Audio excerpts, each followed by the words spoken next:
Saudamos a todos com a paz do Senhor. Meu nome é Antoniel Alves, esse é o canal Esperando Salvador. Desde já, seja bem-vindo ao nosso canal. E hoje, nossa lição de número 3 é EBD, o nosso resumo EBD, né, que fazemos semanalmente, para que assim venha fortalecer, venha fixar o assunto cada vez mais e abençoar muitas vidas, né, com esse tema da EBD. Meu nome é Edilene, eu sou esposa do Antoniel. Estou aqui também para poder compartilhar junto com vocês e aprender mais, né, nesse trimestre. Nossa lição é a lição de número 3, é a conversão de Saulo de Tarso. Nós estudamos, já vimos algumas coisas que aconteceu na vida de Saulo, o homem que era perseguidor, e hoje vamos estudar como foi o processo da conversão na vida de Saulo e como esse processo ele se dá na vida de qualquer ser humano, né? Como ele acontece. Temos aqui o primeiro ponto, que a conversão de Saulo foi um ato de graça, da graça de Deus, né? Esse é o primeiro ponto, em que nós vemos que é algo assim divino, né? A conversão, ela é um ato assim sublime, né? É o maior acontecimento na vida do ser humano, né? Podemos dizer assim. É algo assim que marca a história de qualquer pessoa, o antes e o depois, né? Pode-se dizer que é um divisor de águas, né? Quando alguém se converte ao Senhor, o testemunho que conta, que se dá, a maneira como testemunha para as pessoas, é dizendo quem eu era e quem eu sou, né? Então, é um momento marcante na vida de qualquer ser humano, é o ato da conversão. Na vida de Paulo também não foi diferente, né? E aqui o texto que nos dá base para esse assunto é Atos capítulo 9, do 1 ao 9. Atos 9, do 1 ao 9, a conversão de Saulo. Diz assim, ó: Enquanto isso, Saulo ainda respirava ameaças de morte contra os discípulos do Senhor. Dirigindo-se ao sumo sacerdote, pediu-lhe carta para as sinagogas de Damasco, de maneira que, caso encontrasse ali homens ou mulheres que pertencessem ao caminho, pudessem levá-los presos para Jerusalém. Em sua viagem, quando se aproximou de Damasco, de repente brilhou ao seu redor uma luz vindo do céu. Ele caiu por terra e ouviu uma voz que lhe dizia: Saulo, Saulo, por que me persegues? Saulo perguntou: Quem és tu, Senhor? Ele respondeu: Eu sou Jesus, a quem você persegues. Levanta-se, entra na cidade. Alguém lhe dirá o que deve fazer. Os homens que viajavam com Saulo,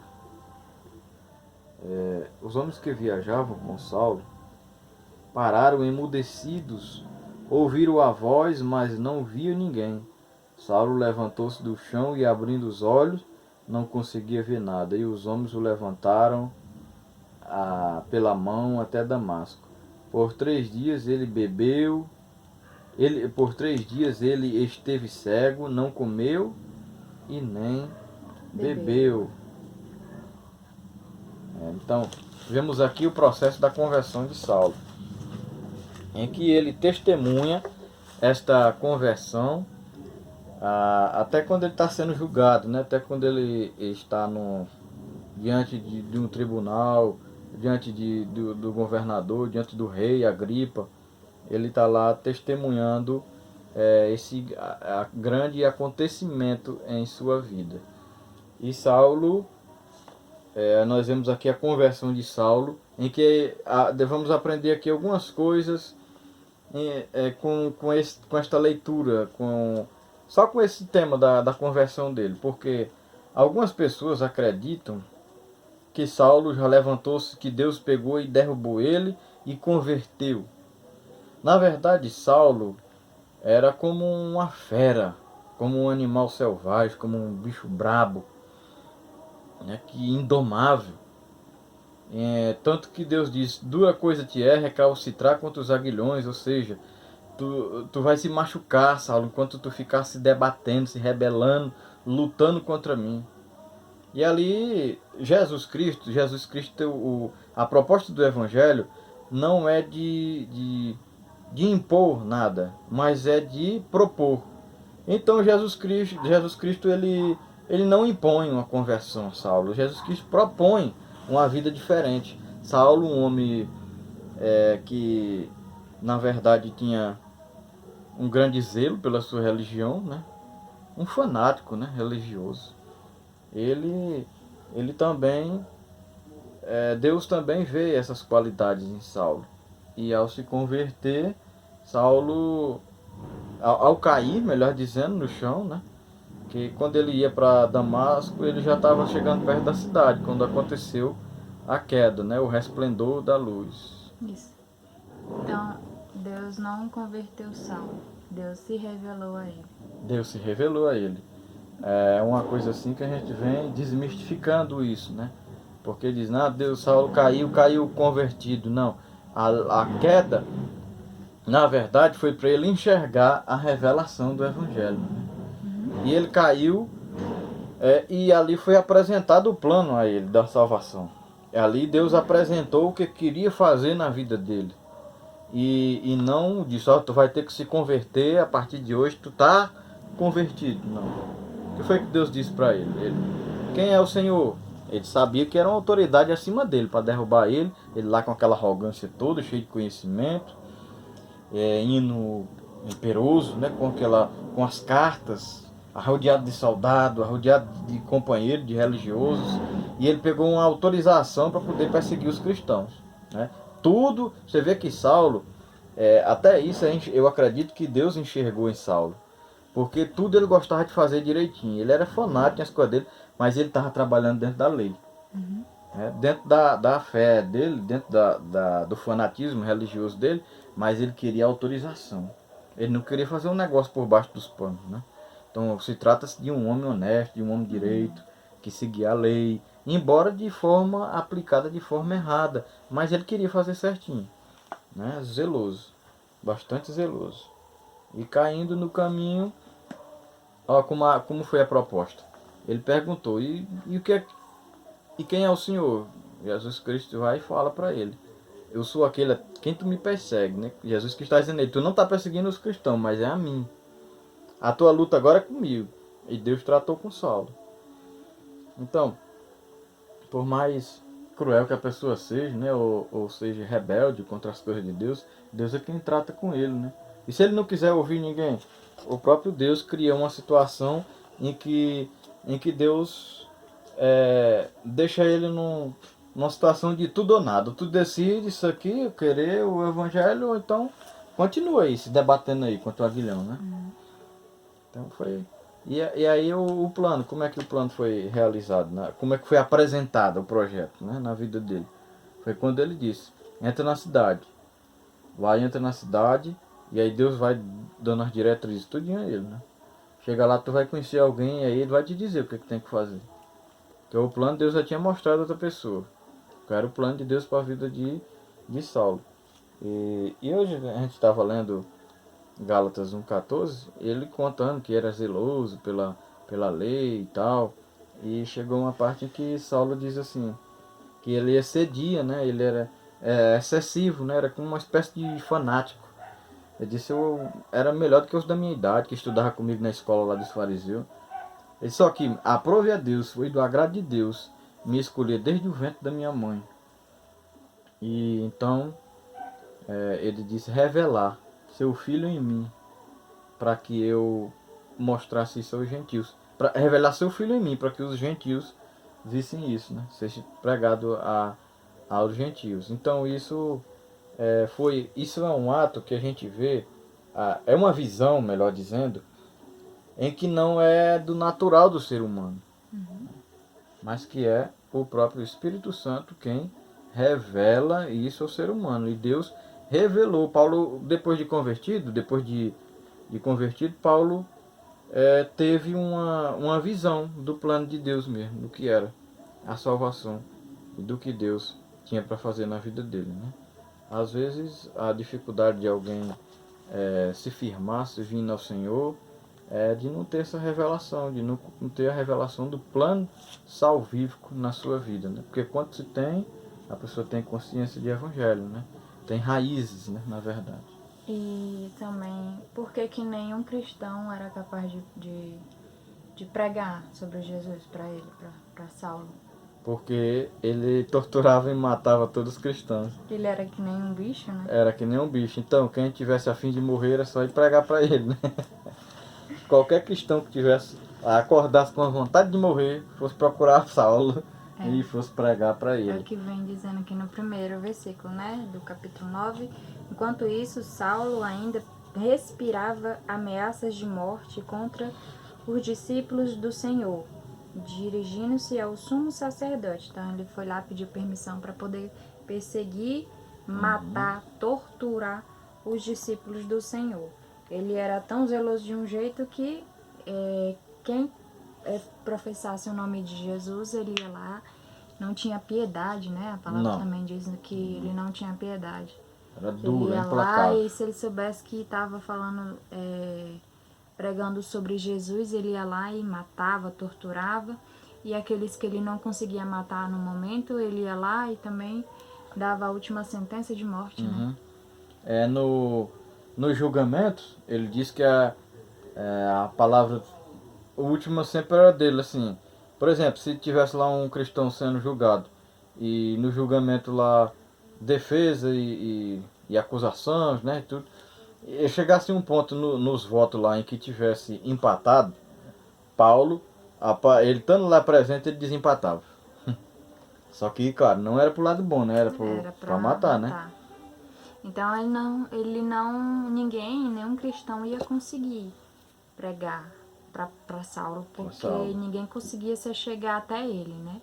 Porque como ele tinha essa fúria toda, esse zelo todo pela lei, né? A lei do judaísmo, então não tinha como ninguém, nenhum ser humano cristão ir lá e pregar para ele. Por isso que teve que ter a intervenção do próprio Deus, né? Se revelou para ele. Isso acontece até o dia de hoje, né? Às vezes tem pessoas inacessíveis à graça de Deus, resistindo à graça de Deus e quase que inacessível, não escuta ninguém, não quer ouvir palavra de ninguém,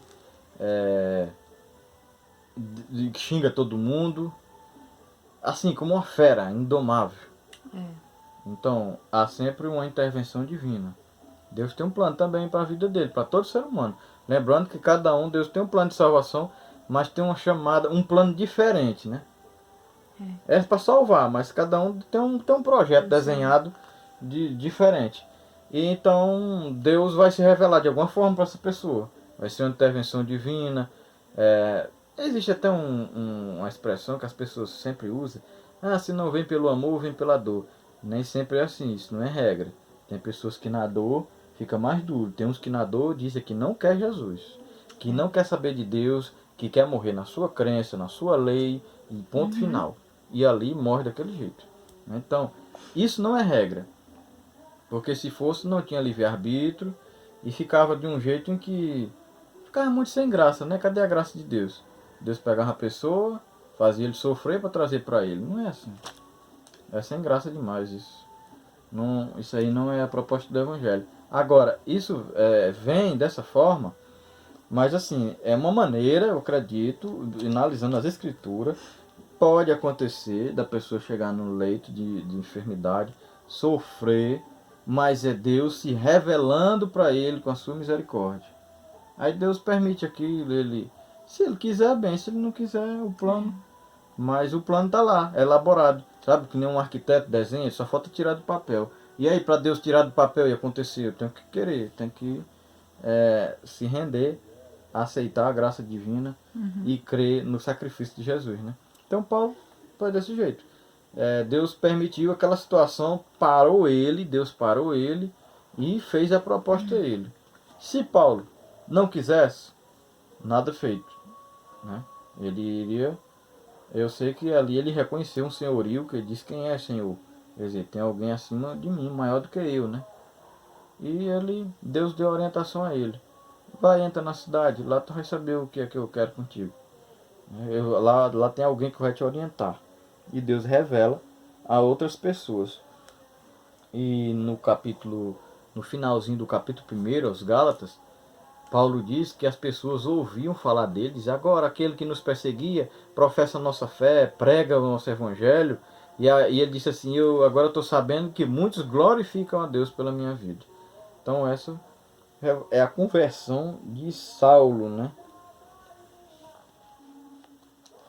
Nós vemos aqui sobre a conversão bíblica, né? Agora o segundo ponto. Sim, sobre conversão, né? O que é de fato convergir, né? O que é conversão? Conversão vem da palavra convergir, que é mudar de direção. Se estava indo numa direção, agora ele volta, dá uma meia volta ao contrário, né? Foi o que Paulo fez, né? Então foi o que Paulo fez. Ele decidiu, né? Ele decidiu. Lembrando que Deus não converte ninguém. Você que se converte, ele Uma apresenta decisão. o plano da salvação. E mesmo o homem tendo a alma manchada, suja pelo pecado, o espírito, toda a sua alma imunda pelo pecado, mas ele tem um livre-arbítrio de escolher. Né? Verdade. Ele é escravo, mas ele não é aquele que fica assim sem saber o que fazer, sem saída. Não, o inimigo coloca isso na cabeça das pessoas, que não tem saída. Mas ele tem a decisão, tem o poder nas mãos de escolher. Eu quero salvação. Se eu não quero, pronto. Deus também não vai intervir, não vai converter ninguém à força. E a conversão, como falei, o ato de convergir, né, mudar de direção, ela se dá pelo quê? Pelo arrependimento, né?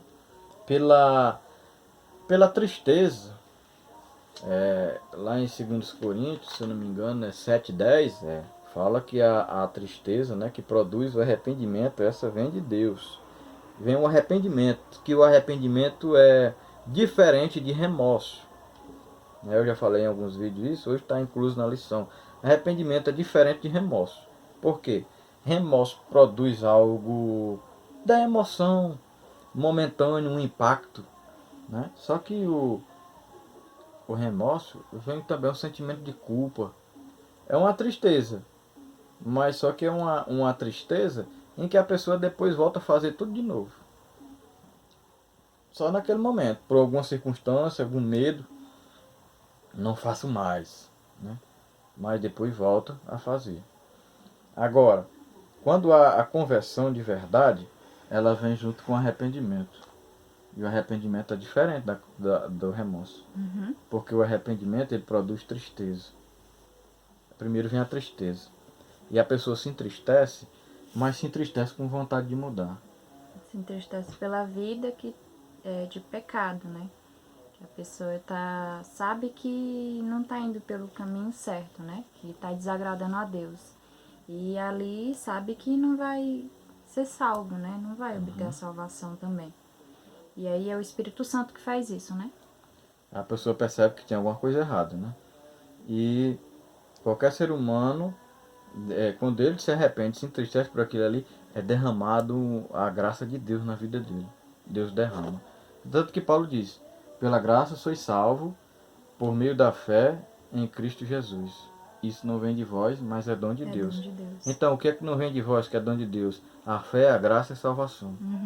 Esse pacote não é nosso. Vem do céu. E vem quando? Quando o ser humano se arrepende. Quando há tristeza com vontade de mudar. Aí Deus derrama a graça. É ali onde Deus derrama. Derrama e leva ele até ao momento de se converter. Né? E é tanto que o escritor aos Romanos, que é Paulo, o próprio Paulo diz que sem fé, em Romanos 8, não estou bem lembrado se é 30, sem fé é impossível agradar a Deus. Né? Que fé é essa que ele está falando?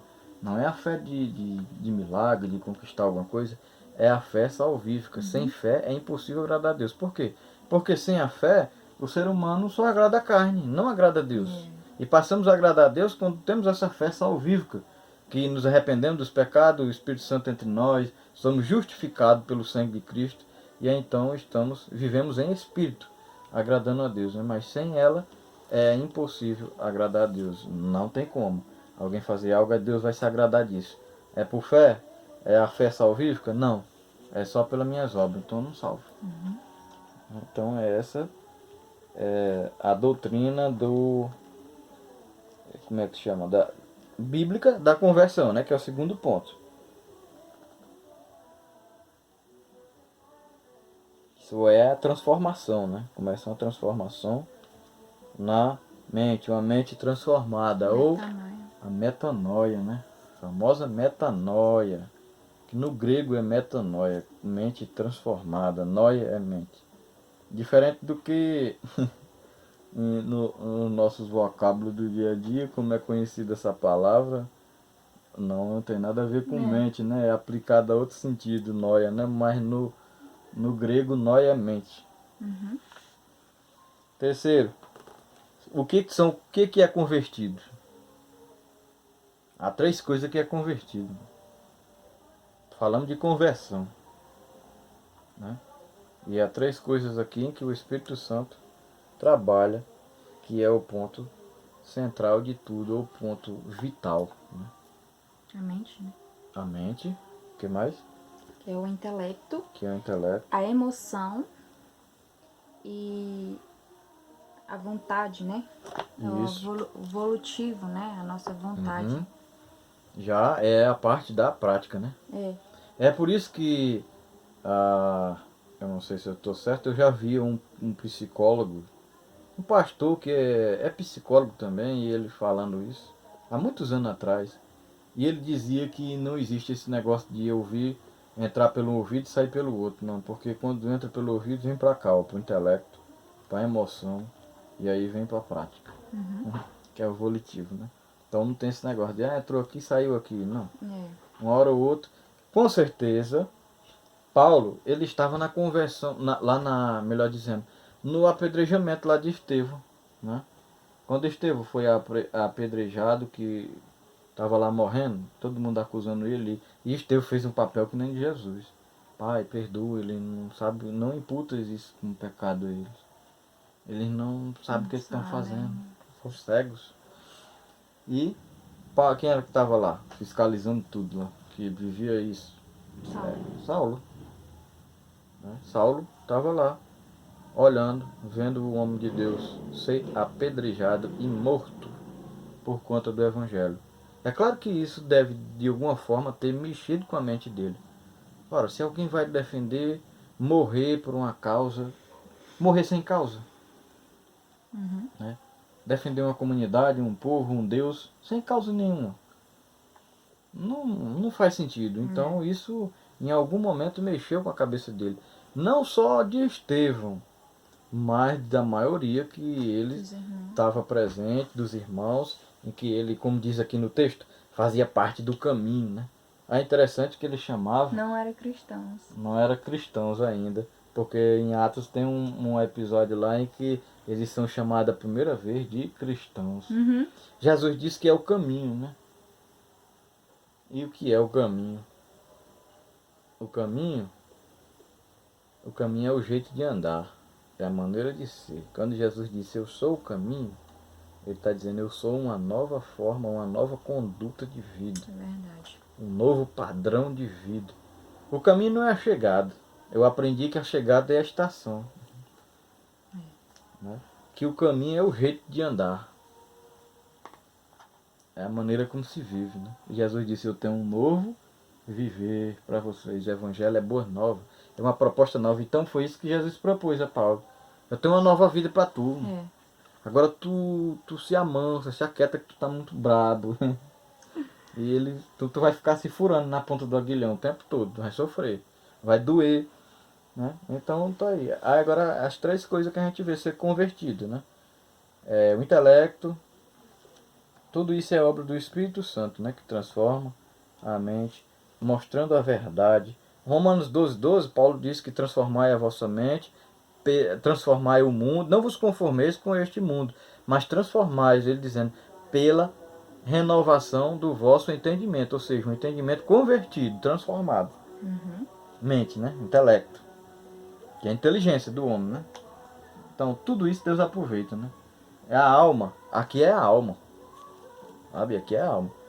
E tudo isso está sendo trabalhado. A alma tem esse conjunto que forma ela. Intelecto, o que mais? Emocional, emoção Emocional. e volativo, que é a vontade, né? Emocional, Executar. executar. Emocional é o que é que a gente falou?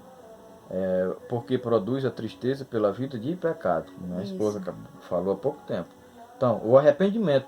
Aí é o emocional, começa a ser trabalhado. Primeiro vem o intelecto, o camarada ouve, fica lá, aquilo fica martelando na sua cabeça. E, de repente, vem a tristeza pelaquela situação. Pode ser que a pessoa, às vezes, não demonstre isso na frente dos outros. Mas, com certeza, sozinho, na sua intimidade, aquilo de alguma forma vai incomodar. Ouvi um testemunho uma vez de um irmão que trabalhava comigo, e ele disse que lá tinha uma pessoa que trabalhava com ele, que professava uma certa religião, uma fé diferente da dele, e defendia que a pessoa boa morria, uma doutrina que existe aí, morria, e essa pessoa boa vinha e encarnava nessa vida em outra pessoa. E por isso que tinha alguém bom, é porque em outra vida ele foi, né? E aí essa pessoa trazendo esse ensinamento. E o irmão chegou pertinho dele e falou, enquanto ele estava pregando isso, citou Hebreus 9:27. Aos homens é dado a morrer uma única vez. Após a morte, segue-se o juízo. Isso. E ele teimando, não, mas encarna, mas vem, não sei o que. Aos homens é dado morrer a única vez.